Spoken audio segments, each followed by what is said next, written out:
Sudah tampak di layar.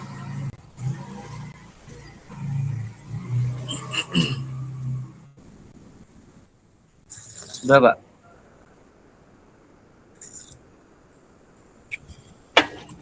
Sudah ya?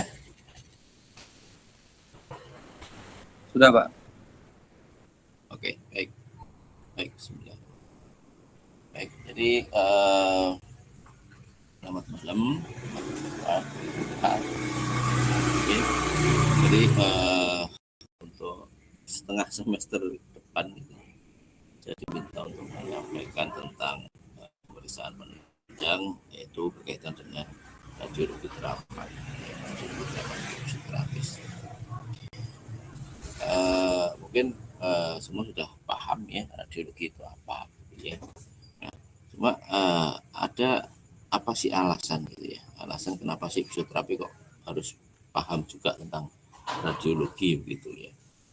Nah, apa namanya? Tidak semua kampus, tidak semua jurusan fisioterapi itu memasukkan aspek atau materi tentang radiologi ini di dalam kurikulumnya. Ya, alhamdulillah UMS masih memasukkan ini gitu ya. Nah, jadi ada dua alasan kenapa sih kita tuh perlu belajar, perlu sedikit banyak punya pemahaman lah tentang interpretasi sebuah hasil pemeriksaan radiologi gitu ya. Nah, yang pertama adalah berkaitan dengan posisi fisioterapi di dalam pelayanan pasien. Itu kan dia tergabung dalam sebuah tim ya, yang terdiri dari berbagai profesi, mulai dari dokter, perawat ya, kemudian laborat ya, kemudian lainnya banyak sekali profesinya gitu ya. Nah, sebagai sebuah tim maka tiap-tiap anggota itu harus bisa berkomunikasi, berkolaborasi gitu ya, untuk menghasilkan pelayanan yang paling optimal bagi pasien gitu ya. Nah, bahasa komunikasi yang digunakan di dalam pelayanan itu kalau di rumah sakit biasanya menggunakan media rekam medik gitu ya, atau catatan medik, atau bisa dikatakan sebagai medical record gitu ya dari pasiennya. Nah, radiologi merupakan salah satu bagian dari medical record tadi. Nah, agar apa istilahnya terjadi saling pemahaman gitu antar anggota dalam tim tersebut, maka semua anggota tim itu harus paham tentang bahasanya gitu ya. Kalau saya analogikan adalah misalkan Anda disuruh kerjasama dengan mau membentuk sebuah kelompok begitu ya. Satu dari Jawa, orang Jawa nggak bisa bahasa Indonesia, terus kemudian satu orang Papua nggak bisa bahasa Indonesia, satu orang Batak yang nggak bisa bahasa Indonesia juga begitu kan. Nah, tentu saja kalau disuruh bekerja jadi sebuah tim, itu kan kacau timnya tadi, karena anggotanya tuh nggak paham apa yang dibicarakan atau dibahas lah, katakanlah seperti itu. Nah, untuk bisa mencapai sebuah pemahaman yang sama, maka harus semuanya harus paham tentang bahasa yang digunakan. Nah, jadi fisioterapi juga seperti itu. Nanti kalau misalkan di rumah sakit gitu ya, ada pasien pasca operasi misalkan. Nah, ternyata dari aspek fisioterapi menginterpretasikannya misalkan. Nah, ini nanti ada dari profesi yang lain, kalau ada perbedaan interpretasi, maka hal itu harus bisa disinkronkan begitu. Karena memang tiap-tiap profesi kan memiliki kompetensi tersendiri gitu ya, dan memiliki sudut pandang tersendiri terhadap interpretasi dari sebuah hasil radiologi. Nah, kalau kita kemudian paham tentang ilmu radiologi, maka kita akan bisa mengkomunikasikan perbedaan tadi dengan profesi yang lainnya. Oke, kemudian alasan yang kedua adalah ya jelas radiologi adalah merupakan bagian dari proses assessment atau proses pemeriksaan fisioterapi yang tujuannya adalah untuk penegakan diagnosis dan perencanaan intervensi fisioterapi. Ya, jadi kadang nanti di dalam assessment yang kita lakukan itu kita akan membutuhkan data tambahan, ya, data tambahan. Nah, data tambahan ini salah satunya adalah berupa hasil radiologi, ya. Oke. Nah, dasar-dasar radiologi, ya. Nah, radiologi itu kalau dilihat dari terminologinya berasal dari dua kata, yaitu radius dan logos, gitu ya. Radius itu berarti gelombang, ya. Logos itu ilmu, gitu ya. Sehingga definisi dari radiologi, kalau menurut PDSRI, Persatuan Dokter Spesialis Radiologi Indonesia, radiologi adalah ilmu tentang penggunaan sumber sinar pengion dan bukan pengion, kemudian gelombang suara dan magnet untuk imaging, diagnostik, dan terapi. Nah, dari definisi di sini kita bisa melihat bahwa radiologi itu tidak hanya digunakan untuk diagnostik, tapi bisa juga digunakan untuk terapi atau intervensi kepada pasien. Nah, definisi yang sama juga disampaikan oleh Sole tahun 2000 gitu ya. Di sini radiology is a medical specialty using medical imaging technologies to diagnose, treat patient. Jadi sama konotasinya atau definisinya sama, ya. Nah, sedangkan di dalam radiologi itu sendiri banyak, gitu ya, banyak subnya atau banyak bidangnya, banyak bagian dari radiologi itu sendiri. Di sini ada radio diagnostik, gitu ya, yang dari judulnya sudah jelas ini untuk tujuan diagnostik, ya.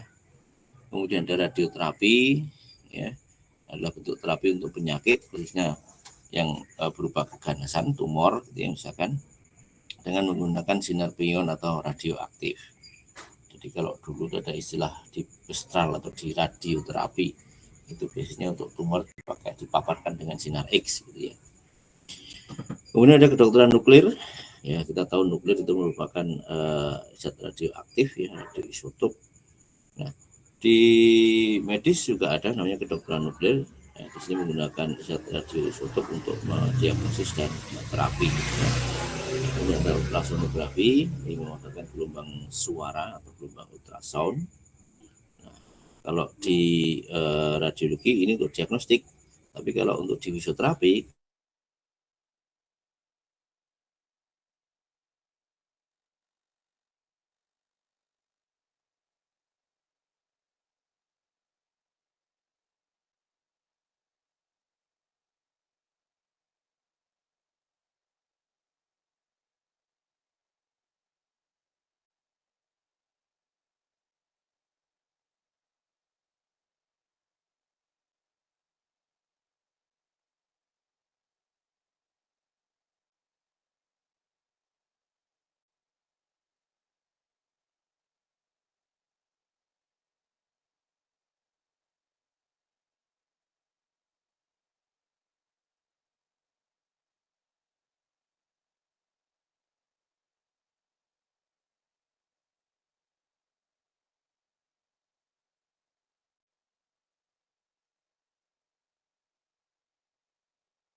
Oke, sampai mana tadi saya hilangnya ya?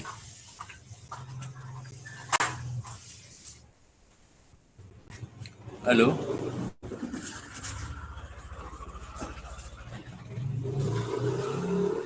Halo, halo, halo. Mungkin sampai macam-macam radiologi, Pak. Macam-macam radiologi. Yang mana, Mas? Yang bidang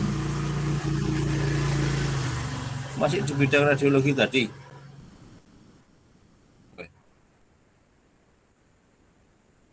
Jauh.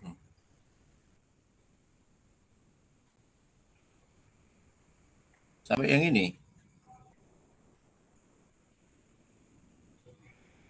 Halo? Nggih, Pak, sampai Halo, situ, halo. Pak.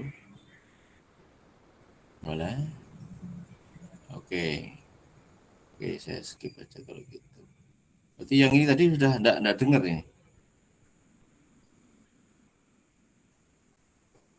Nggak dengar, Pak, tadi soalnya ke out gitu. Oke deh.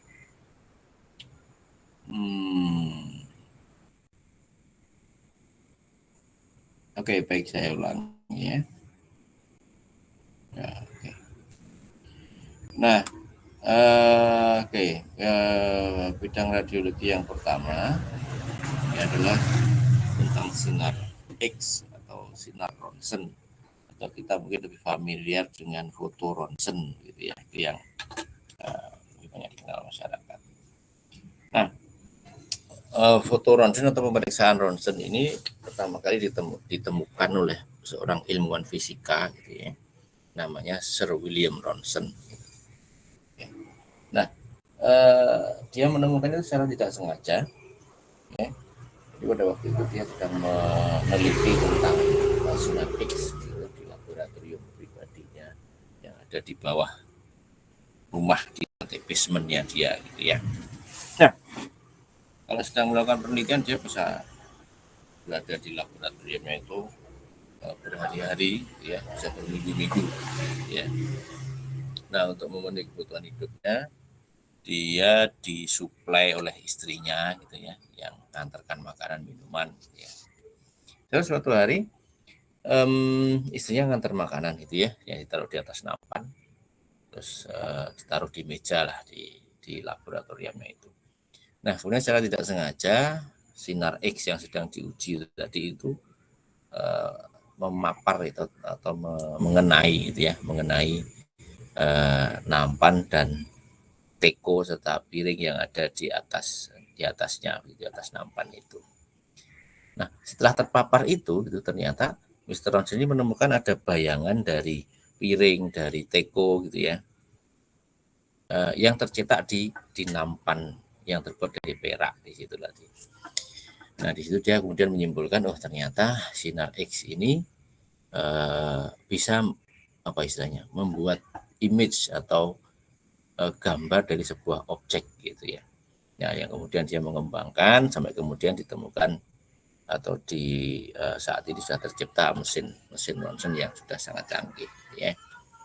Nah, mekanismenya bagaimana kok bisa sinar X atau ini bisa membuat image gitu ya. Nah, jadi sinar X yang dihasilkan oleh tabung sinar X di sini ini ya, itu pada waktu dia ditembakkan atau dipaparkan ke tubuh manusia misalkan itu ya, maka dia akan menembus gitu ya, menembus tubuh manusia tadi atau objeknya tadi. Nah, pada waktu dia menembus ke dalam tubuh, maka dia akan melewati jaringan tubuh, secara otomatis akan melewati jaringan tubuh. Nah, di situ pada waktu melewati jaringan tadi itu akan ada sebagian dari energi sinar X-nya itu yang akan diserap oleh jaringan. Nah, penyerapan ini dikenal dengan istilah atenuasi, gitu ya. Nah, sebagian terserap, sebagian lagi akan diteruskan menembus tubuh dari pasiennya.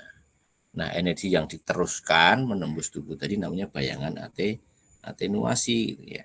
Nah, bayangan atenuasi ini akan terus menembus sampai nanti ada di bawahnya sini, di bawah pasien ini ada plat perekamnya atau media perekam yang nanti akan menangkap bayangan atenuasi tadi, dan kemudian kalau diolah gitu ya, itu akan menjadi sebuah gambar ya, gambar image dari bagian yang di ronsen itu tadi.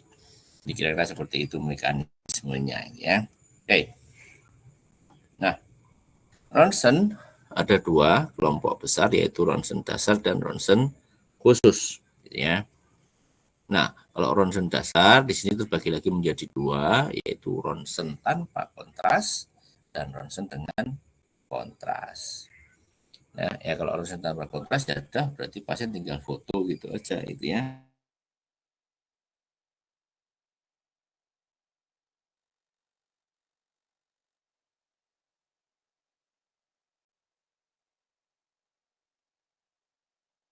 Digunakan untuk pemeriksaan pada jaringan lunak gitu ya. Yang kalau dalam kondisi tanpa kontras dia tidak akan kelihatan di X-ray atau di ronsen. Contohnya seperti ini, ya. Ini kan kepala, ya. Nah, kepala itu tengkorak itu sebenarnya seperti ini. Hidungnya saja nggak kelihatan karena hidung itu bukan jaringan tulang, tapi dia kartilago atau tulang rawan. Sehingga dia tidak kelihatan di sini. Ya. Nah, jaringan yang cukup sering digunakan atau diperiksa dengan ronsen yang memakai kontras itu bisa adalah esophagus atau kerongkongan, ya, kemudian lambung, kemudian kolon, kemudian juga traktus urinarius. Ya. Nah, zat kontras di sini adalah sebuah zat kimia, gitu ya, yang memiliki kemampuan untuk ini tadi apa namanya menyerap energi sinar X tadi. Oke. Nah, sehingga pada waktu difoto maka jaringan lunak tadi itu akan bisa kelihatan. Oke, saya ambil contoh adalah pada esofagogram ini ya, untuk ngecek esofagus gitu ya. Ini digunakan barium swallow. Barium swallow ini berupa barium berbentuk cair gitu ya, yang bisa diminum oleh pasiennya gitu ya. Nah, pada waktu pasien meminum cairan barium ini tadi, maka cairan ini akan mengalir ke dalam perut gitu ya, melewati dinding-dinding dari esofagusnya. Jadi seperti melapisi dinding esofagusnya tadi gitu ya. Nah, setelah seluruh dinding esofagus diperkirakan itu sudah tertutupi oleh barium ini tadi, cairan barium, baru kemudian pasiennya akan difoto gitu ya. Nah, demikian juga pada traktus urinarius gitu ya. Ini akan dimasukkan kontras sampai ke dalam ginjal gitu ya. Yang kemudian nanti akan dilihat perjalanannya ya. Oke, nanti kita lihat contohnya. Sedangkan yang kedua ronsen khusus, ya ini ronsen namanya juga khusus, berarti ada membutuhkan alat khusus begitu, dan membutuhkan prosedur yang khusus begitu. Ya, nah ini bisa juga untuk memeriksa arteri, vena, ya, flebografi itu vena, embolisasi ini berarti ada penyumbatan di dalam pembuluh darah. Nah, ini contoh gambar X-ray polos ya tanpa kontras. Nah, ini sudah jelas kita bisa melihat ada regio lutut, ada femur, tibia, dan fibula. Nah, di sini kita tidak melihat jaringan yang ada di antara femur dan tibia gitu ya, karena di sini adalah berupa jaringan kartilago atau tulang rawan. Tulang rawan itu nggak kelihatan di X-ray. Gitu ya. Terus kemudian di sini kita melihat ini bayangan agak putih, itu ya ini adalah jaringan lunak atau otot dari pasien. Nah, yang samping ini adalah hasil pemeriksaan kolon in loop, jadi menggunakan kontras yang dimasukkan ke dalam kolon atau usus besar. Oke, kemudian ini, nah ini yang traktus urinarius tadi yang saya sebutkan. Oke, nah di sini kita bisa melihat ini ada bagian kiri, kemudian bagian kanan itu berbeda hasilnya. Dimana pada bagian kiri kita bisa melihat jalurnya jelas, cukup jelas gitu ya. Jadi ini traktus urinariusnya yang terisi oleh barium tadi, kita bisa melihat jalurnya. Tapi yang di sebelah kanan, ya, di sini kita sudah mulai melihat, oh ini kok tipis ya, semakin tipis, lama-lama habis hilang, nggak ketemu jalurnya di mana. Nah ini baru ada nambah sedikit. Gitu. Nah ini mengindikasikan bahwa pada taktus urinarius yang sebelah kanan ini mengalami problem permasalahan, ya, yang berupa penyumbatan di sini.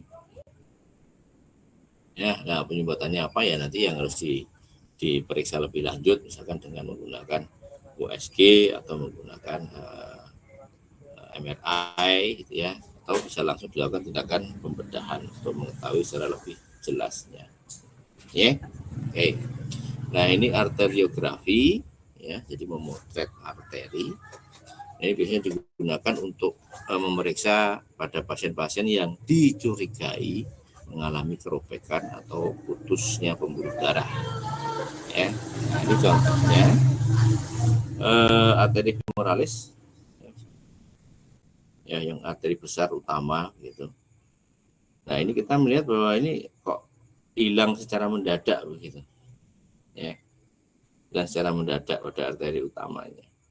Nah setelah kita lihat di hasil perbandingan dengan tulangnya, gitu ya, maka di sini kita melihat bahwa bagian yang putus di sini tadi itu tepat berdekatan sekali dengan area fraktur dari tuberositas tibianya ini. Ya, nah ini kemungkinan ini entah tertarik, entah tertekan atau terpotong ya oleh fragmen tulang, ya, sehingga kemudian pembuluh darahnya atau arterinya mengalami kerobekan. Ya, oke.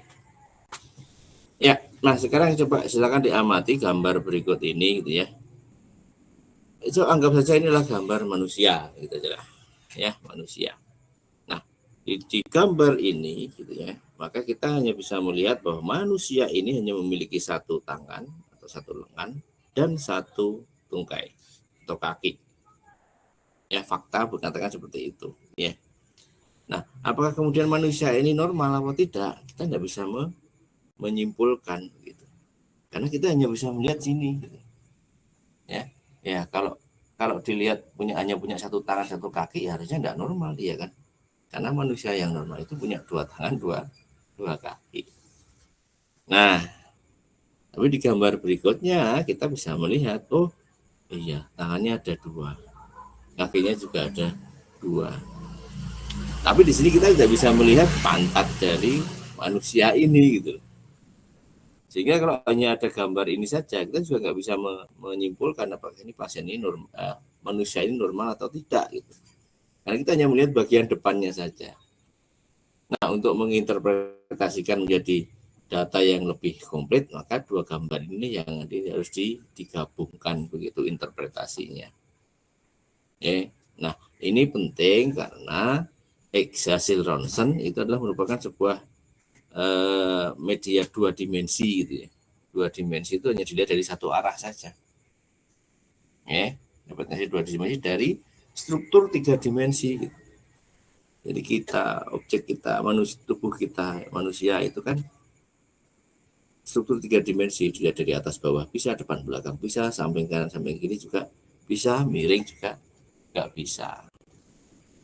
Nah karena dia hanya representasi dua dimensi, maka diperlukan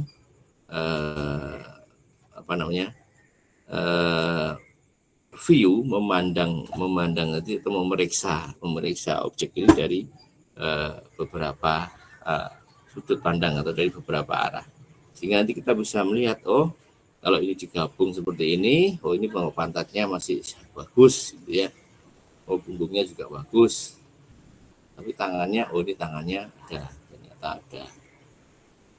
Dan di sini ini kalau digabungkan ya berarti ini normal gitu ya.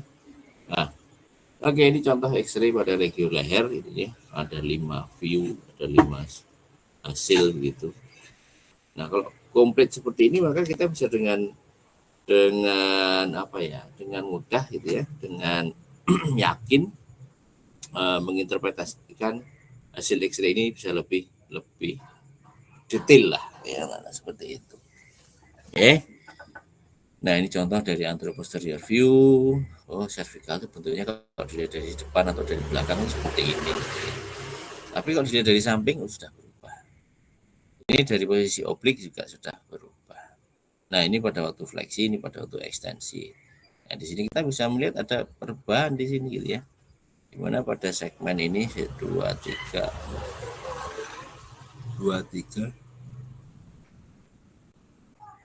4-nya mana ya? Ini 4, 5, 6 ya.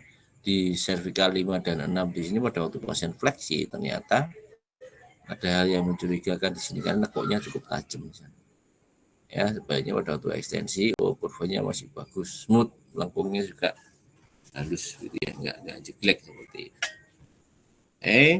Ya jadi dari berbagai sudut pandang yang berbeda itu kita akan bisa melihat wujud atau bentuk yang berbeda pula. Nah, untuk menginterpretasikannya itu harus dikolaborasikan hasil-hasil tadi. Oke, kepadatan jaringan. Nah, seperti yang sudah saya sampaikan di awal tadi bahwa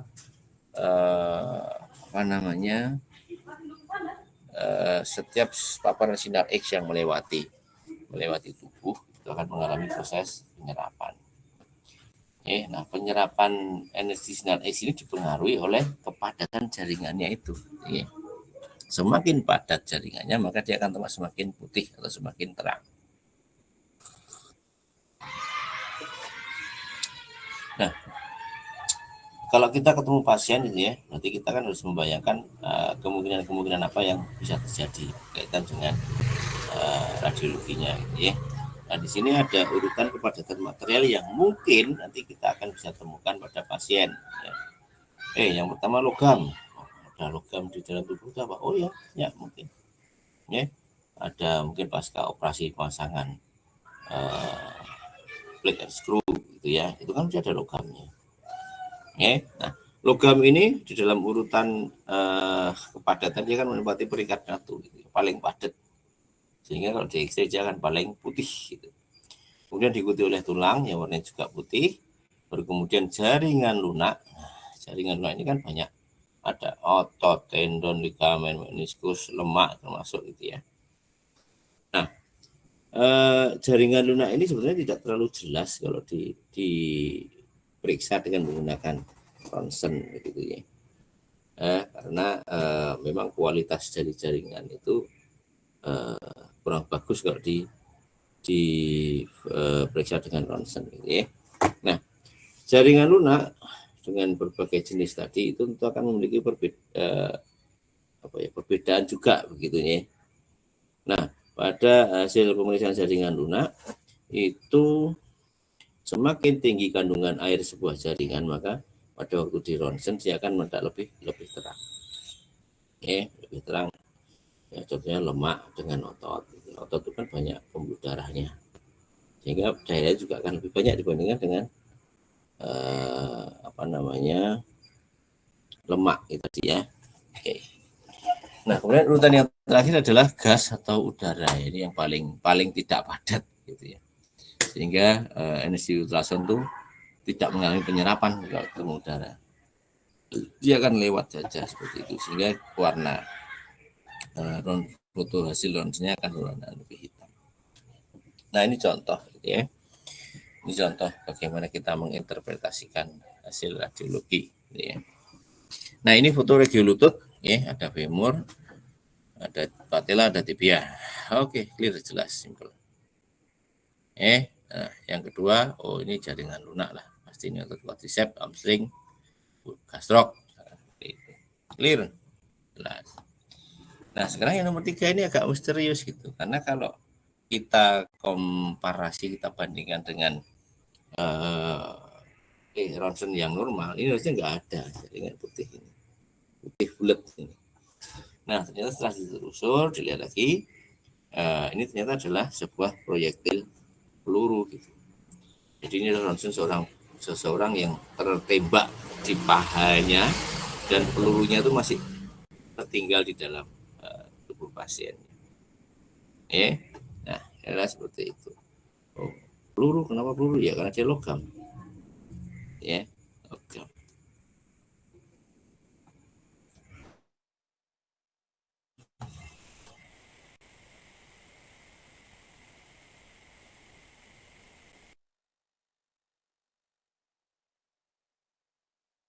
Ini wajib ya, semuanya harus paham tentang bentuk normal dari sebuah tulang atau jaringan. Sehingga nanti kalau kita sudah familiar dengan yang normal gitu ya, maka begitu kita ketemu sesuatu yang nggak normal, kita bisa mendeteksinya. Oke, cocokkan identitas dengan side marker. Identitas ya nama, jenis kelamin, nomor rekam medik dan lain sebagainya. Kemudian side marker ini adalah penanda sisi atau penambah lokasi. Kalau di ronsen itu ada dua side marker ya, yaitu R, satu L. R itu artinya right atau kanan, L itu adalah left gitu ya. Jadi misalkan pengur kanan, pengur kiri, itu sepertinya harus berbeda. Cek data klinis pasien untuk menyesuaikan dengan hasil pemeriksaan sebelumnya, misalkan dari anamnesis, pemeriksaan gerak dan lain sebagainya. Sehingga nanti kita harus bisa menyimpulkan apakah ada kesesuaian gitu, antara pemeriksaan X-ray dengan pemeriksaan fisik dari pasiennya. Next adalah cari perubahan abnormal benda asing atau bagian yang hilang. Tadi ada untuk benda asing gitu ya. Oke, bila gambar kurang jelas jangan dipaksakan untuk membaca atau menginterpretasikan. Yang paling adalah foto ulang, ronsen ulang. Kemudian kita perlu membandingkan dengan foto-foto atau ronsen yang sebelumnya. Ya, biasanya untuk menilai perkembangan sebuah kondisi fraktur misalkan. Ya, fraktur ini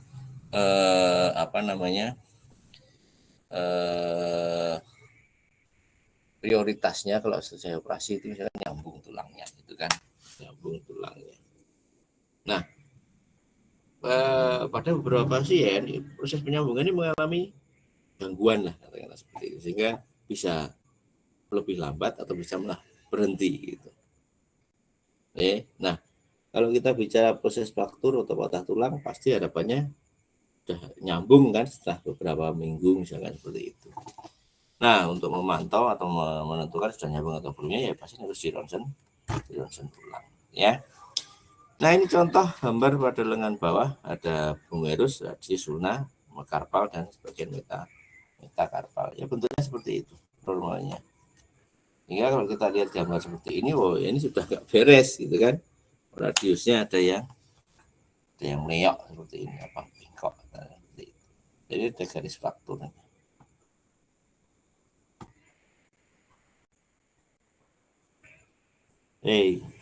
Gambar ini apa yang bisa kita lihat? Nah, ini adalah bagian tubuh yang hilang. Lebih tepatnya adalah shoulder yang bagian sini.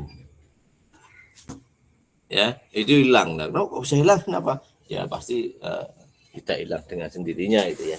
Tapi di sini dihilangkan oleh dokter ortoped karena pasien ini mengalami ini tumor gitu ya, yang ditakutkan nanti akan menyebar sampai ke regio yang lainnya sehingga dia harus dibuang ya, diamputasi. Oke, ini contoh koin yang masih di kantongnya pasien pada waktu di ronsen. Nah, ini tentu membuat hasilnya jadi kacau gitu ya. Ini contoh. Nah, ini ada side markernya ya, ada right, ada left. Ya, ada right, ada left. Nah, kalau kita lihat di sini ini pasca operasi jelasnya. Alhamdulillah. Pasca operasi dengan pasangan tension band wiring. Nah, berarti kalau dipasang seperti ini berarti sebelumnya dia ada fraktur gitu kan, ada patah tulang sehingga perlu diperiksa. Nah, untuk menilai apakah ini sudah benar-benar nyambung atau belum ya dilihat aja. Ya, kalau sudah nggak ketemu garis frakturnya berarti sudah union. Tapi kalau kemudian masih ada celah lah di antara dua fragmen tulang, maka itu berarti terhambat atau terganggu proses unionnya. Nah, gambar yang terakhir ini adalah gambar yang tidak patut dibaca atau diinterpretasikan gitu ya. Oke. Nah, ABCS approach ya, atau pendekatan ABCS gitu ya. Ini adalah konsep yang harus kita pegang pada waktu mencoba menginterpretasikan atau membaca hasil radiologi. A yang pertama adalah adekuasi, kemudian A yang kedua adalah alignment. Di sini ada B ataupun C-nya adalah cartilage, S-nya adalah soft soft tissue. Nah, ini yang harus kita amati. Oke, nah, kita masuk ke adekuasi. Adekuat atau tidaknya, gitu ya, layak atau tidaknya, begitu ya. Nah, adekuasi ini ada dua, ya. Yang pertama adalah adekuasi berkaitan dengan jumlah ronsennya, seperti itu. Oke, karena kita tahu tadi X-ray itu kan representasi 2 dimensi dari struktur 3 dimensi. Nah, jadi nggak bisa atau potensi biasnya tinggi kalau kita hanya menerjemahkan dari satu sudut pandang. Ya. Minimum harus ada dua view atau sudut pandang dalam pengambilan ronsennya. Nah, beberapa membutuhkan yang lebih banyak lagi. Oke, kemudian adekuasi yang kedua berkaitan dengan adekuasi dari penetration. Ya, penetration itu berarti daya tembusnya. Nah, mesin ultrasound itu sekarang sudah dilengkapi semacam perlengkapan khusus gitu ya, yang bisa mengatur fokus dari paparan sinar ronsennya itu kira-kira ada di jaringan apa. Jaringan itu posisinya dari kulit, misalkan kira-kira dalam atau tidak, nah, seperti itu. Nah, setting dari penetrasi ini bisa diatur dari mesinnya gitu. Jadi misalkan mau, ini fokusnya di kedalaman 5 cm, satunya di kedalaman 2 cm, itu bisa diatur. Nah, kalau salah pengaturan di sini, jadinya kemungkinan gambarnya akan kabur. Ini contoh shoulder. Ada anteroposterior view. Seperti ini. Ini lateral view lateral view, ini anteroposterior view. Ya, ini oblik. Nah, kemudian ini ada yang khusus namanya open mouth view. Ya, jadi open mouth view ini untuk memotret ini C1 ya, yang 2 ini samping-samping, dan C2. C2 yang punya odontoid, punya istilahnya tongolan lah, karena seperti itu. Nah, ini biasanya kalau kasusnya kayak ada fraktur pada proses odontoid, nah ini fotonya harus seperti ini. Karena nggak seperti ini pasti akan ketutupan. Nah, ini beberapa istilah yang berkaitan dengan view tadi, sudut pandangnya bisa dibaca gitu ya.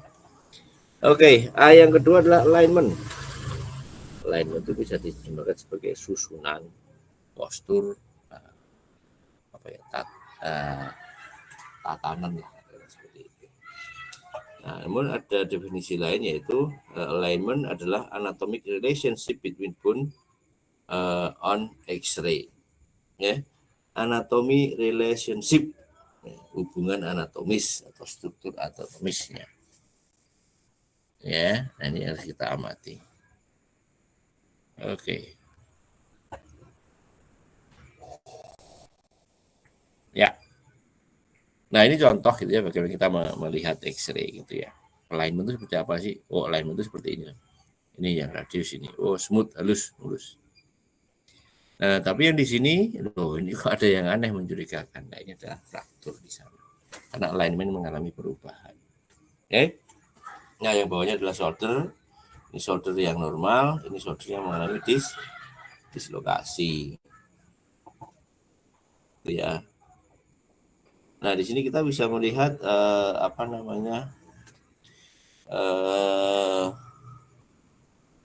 alignment atau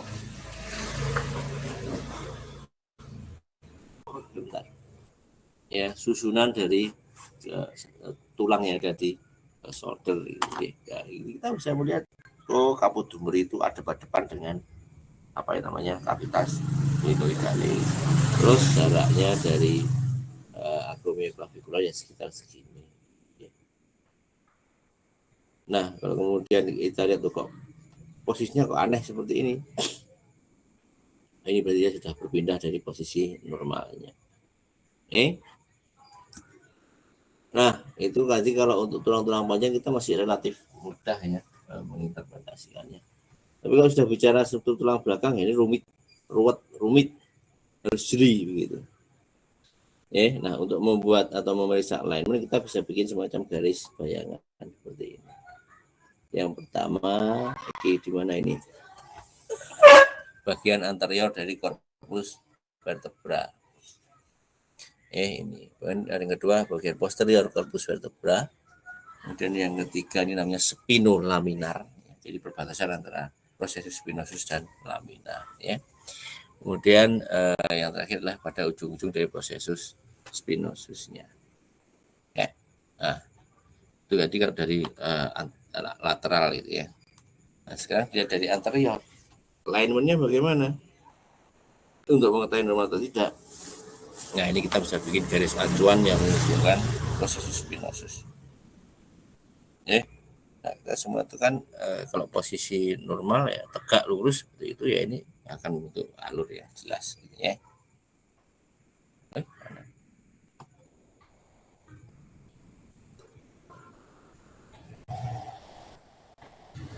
Ya, ini dari objek view kita bisa juga lihat dari anterior corpus, posterior corpus, kemudian lingkarannya tadi, ya, bulat-bulat bolongannya itu tadi. Nah, ini juga kita bisa gunakan sebagai alignment. Nah, ini contoh kasusnya. Ini cervical, leher, gitu ya. Nah, kalau kita lihat ini sekilas sih baik-baik saja. Gitu. Tapi kalau kemudian kita bikin garis bayangan misalkan, nah yang di bagian bawah ini torakal 1, ini nampak agak nongol gitu ya, agak nongol gitu. Nah, ini berarti ada yang beres. Nah ini kalau kemudian di MRI hasilnya seperti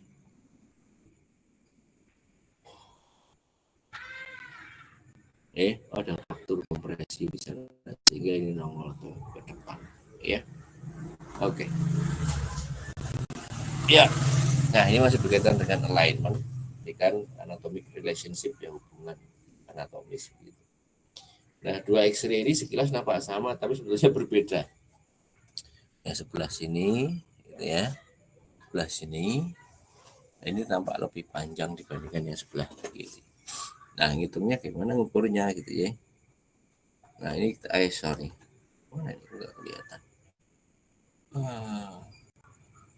Halo, masih kedengar suara saya? Halo? Masih, Pak.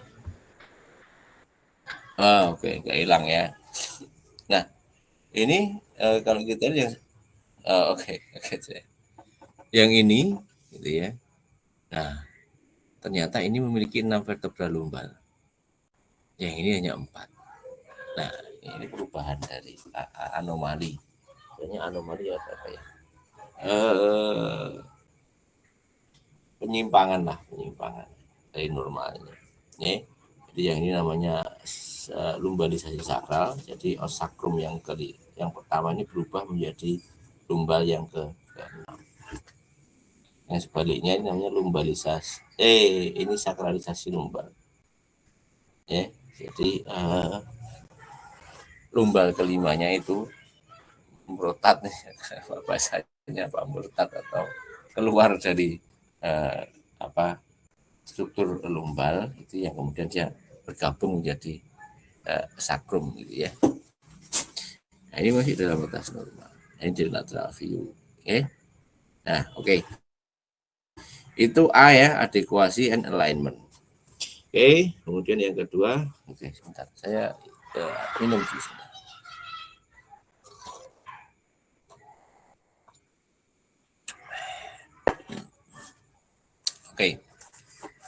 Adekuasi alignment. Kemudian B-nya adalah bones. Ya, sesuai dengan namanya bones, ya kita amati tulangnya. Apa yang diamati? Ya, awal tadi sudah ada alignment ya. Nah, sekarang yang diamati di tulang adalah apakah ada tanda-tanda fraktur. Fraktur. Kemudian yang kedua berkaitan dengan kepadatan dari tulangnya. Kepadatan dari tulang ini juga harus kita amati di dalam membaca sebuah hasil X-ray ya. Nah di gambar di sini sudah jelas gitu ya, garis frakturnya sangat jelas. Ini fraktur patah tulang, ini juga patah. Nah, namun tidak semua fraktur akan seperti ini. Ada beberapa kasus frakturnya itu tidak kelihatan. Kok bisa? Ya ini contohnya. Ya ini gambar tangan, ada metakarpal, malang. Ya. Nah ini sebetulnya ada fraktur di sini. Ini ada fraktur. Tapi nggak jelas, alignmentnya masih bagus dan sebagainya, masih nampak normal lah. Nah ini kan dari anteroposterior view. Nah, kalau kita ubah view-nya, oh ini ada yang mencurigakan di sini. Ada garis fraktur di sana. Nah, ya, jadi ini frakturnya kan seolah kan apa namanya tidak kelihatan. Mana sih? Oke. Contoh yang kedua, ini elbow. Normal, nampak normal. Lateral view masih nampak normal. Nah, di ronsen yang ketiga, nah, di sini baru muncul kelihatan ada yang aneh di sini. Ini kan seolah kebarangan putihnya ini kan terpecah gitu ya. Nah, apa namanya? Kalau kita tunjukkan. Nah, ini di sini nih frakturnya. Ya, fraktur kabut radi atau avulsi dari kabut radi. Kenapa enggak keluar? Oke. Ya. Nah, sekarang yang berkaitan dengan kepadatan gitu. Jadi kita harus ngamati dengan detail gradasi warnanya itu apa ya, halus lah katakanlah seperti itu. Ya. Nah, di sini kalau kita lihat bagian ini ada yang mencurigakan di sana. Oke, saya coba perbesar. Oh iya, ini. Terus yang di sini juga ada sedikit. Nah ini kepadatan yang berbeda di sini nanti ada. Berarti menunjukkan ada sesuatu yang nggak beres dengan tulangnya tadi. Ya. Nah ini tulang belakang. Ini lebih rumit lagi gitu ya. Rumit lagi. Nah tapi kalau kita lihat di segmen ini kan lebar-lebar gitu ya. Ya, tapi di sini ini coba lihat bandingkan dengan yang lainnya. Dia tampak lebih sempit di sini. Nah, ini berarti menunjukkan diskus yang ada di sini ini ada masalah, kempes lah katakanlah.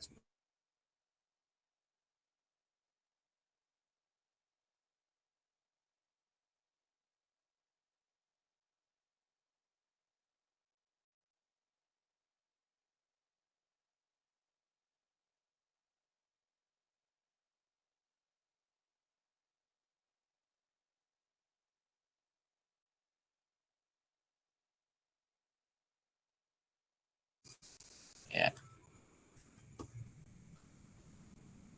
Ya, yang saya adalah C adalah cartilage atau kartilago. Nah, kita tahu bahwa kartilago itu melapisi sendi yang melapisi tulang yang membentuk persendian gitu ya.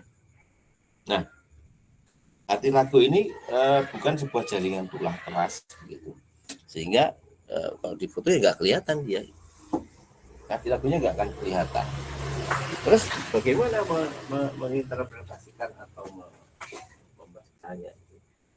Nah, kalau kita mau membaca kartilago itu yang kita amati adalah celah sendinya. Ya, celah sendinya. Karena di situ itu adalah lokasi dari ini kartilagonya gitu ya. Baik. Nah, apa yang diamati gitu ya pada celah sendi yaitu adalah apakah ada pelebaran atau malah penyempitan. Ya. Nah, celah sendi bisa melebar kalau ada dislokasi, ada fraktur, ya, atau ada tropek atau putus ligamen, ya, yang merupakan stabilisator dari celah sendi. Sedangkan penyempitan celah sendi itu sering ditemukan pada pasien-pasien usia lanjut yang sudah mengalami proses degeneratif. Ya. Ini contohnya. Nah, ini kalau kita lihat di X-ray, ya sama seperti di gambar awal tadi. Ini kan seolah antara femur dengan tibia ini nggak ketemu gitu ya. Ya, kayak melayang gitu. Nah, ini kan tapi nggak mungkin gitu. Nah, ini setelah di MRI, oh iya ini ternyata di sini ada lokasi dari kartilago retikularisnya. Oke.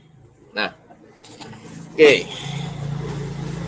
Gambar yang di sini samping lagi ini menunjukkan penyempitan celah sendi atau berkurangnya ketinggian dari celah sendi itu pada femur bagian lateral. Kok bisa lateral ya? Karena di sini ada fibula. Nah, fibula itu normalnya ada di bagian lateral. Nah ya, nah di sini kita lihat yang bagian medial masih ada celah hitamnya, tapi yang sebelah lateral sudah benar-benar hilang, nempel seperti ini. Berarti sudah habis bis gitu ya. Kartilagnya sudah benar-benar hilang. Nah yang selanjutnya yang di bawah ini adalah berkaitan dengan apa namanya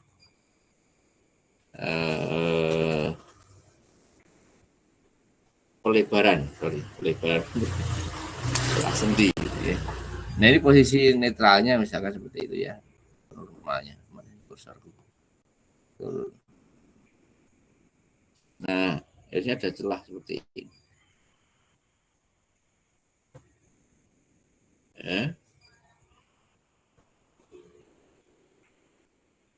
Oh, oke, bentar. Nah, yang di gambar sebelahnya, di sini kita bisa melihat pada bagian medialnya itu melebar dibandingkan dengan yang di sini. Ini menjadi lebih lebar. Ya, nah itu mengindikasikan ada ruptur pada ligamen. Kalau dilihat seperti ini ya ligamennya MCL kemungkinan. Ya. Nah, yang terakhir dari ABCS approach adalah soft tissue gitu. Sama seperti kartilago, soft tissue nggak kelihatan di ronsen gitu ya. Nah, kenapa soft tissue perlu diperiksa? Karena apa namanya? Ya bisa atau sangat mungkin mengalami sebuah proses inflamasi atau cedera gitu ya. Dan ujung-ujungnya berupa pembengkakan, ada joint efusi atau akumulasi cairan.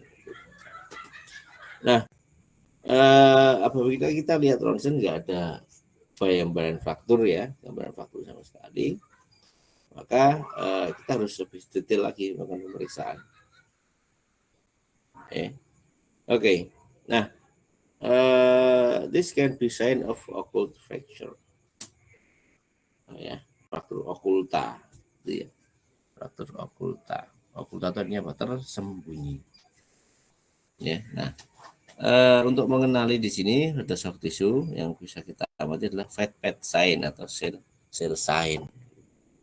Jadilah berupa jaringan lemak yang normalnya dia ada di sinilah katakanlah seperti di belakang. Ya, yang mana tuh fat sign-nya? Ya gini loh. Mana mau? Ah, ini. Ya.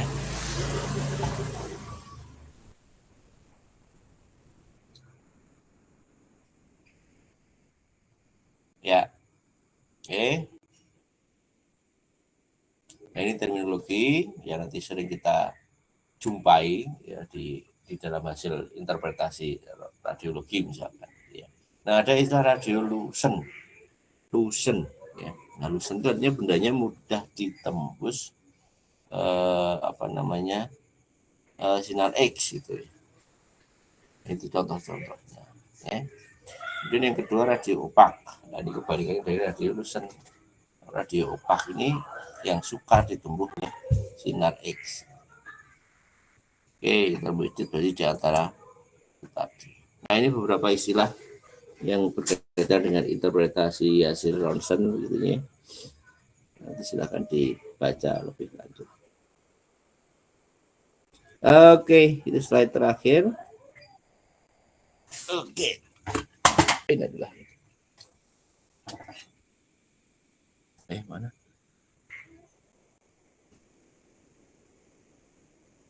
Oke, ada pertanyaan?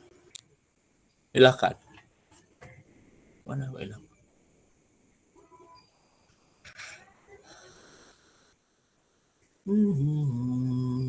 Halo, ada pertanyaan enggak? 2048.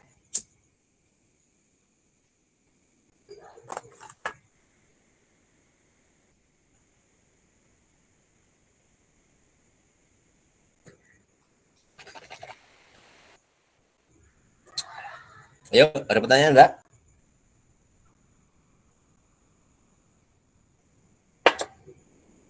Aduh, tidur semua Insya ini. Allah cukup, Pak. Mas? Oke, cukup ya. Oke, kalau ada pertanyaan saya akhiri